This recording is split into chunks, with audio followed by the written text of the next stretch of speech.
Quand on parle de violences sexuelles dans le couple, on pense généralement au couple hétérosexuel. Mais des centaines de victimes gays ou lesbiennes dénoncent désormais des violences de leurs partenaires sur les réseaux sociaux et brisent un tabou.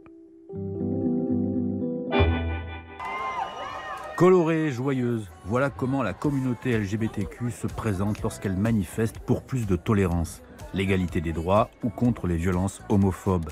Mais le fait que des gays et des lesbiennes soient eux aussi victimes de violences sexuelles est souvent dissimulé derrière le drapeau arc-en-ciel. Médecin dans un centre de santé sexuelle LGBTQ, Michel Wayon reçoit aussi des victimes de violences, surtout des hommes. Et ils ont du mal à se considérer comme des victimes.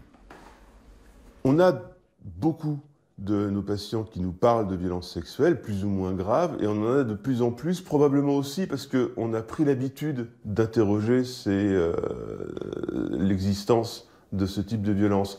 Mais il m'est arrivé souvent de dire à des patients, enfin, vous savez que ce que vous me racontez, ce que vous décrivez, ça a un nom, ça s'appelle un viol.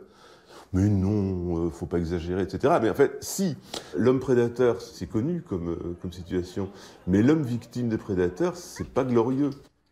Avec le hashtag MeTooGay, au moins, le thème est abordé ouvertement sur Twitter. Vice-président de l'association SOS Homophobie, Lucille Jaumin espère qu'un hashtag MeTooLesbien accordera à ce thème toute l'attention qu'il nécessite.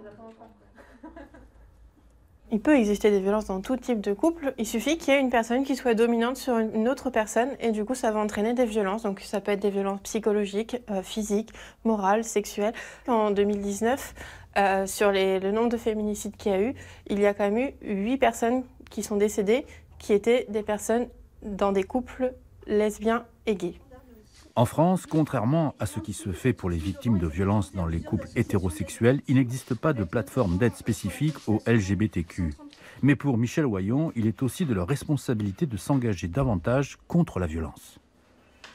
Je pense que le tabou qu'il y a dans les communautés homosexuelles, qu'elles soient gays ou lesbiennes, sur les difficultés ressenties à l'intérieur de la communauté sont très très forts parce que finalement, comme toutes les minorités, les gays et lesbiennes vivent dans la crainte de la discrimination et de la stigmatisation. Dire que quelque chose ne va pas chez nous, c'est donner du grain à moudre à ceux qui ne nous aiment pas. Vouloir se protéger des préjugés homophobes est compréhensible. Mais quelle que soit son orientation sexuelle, la souffrance d'une victime de viol est toujours la même.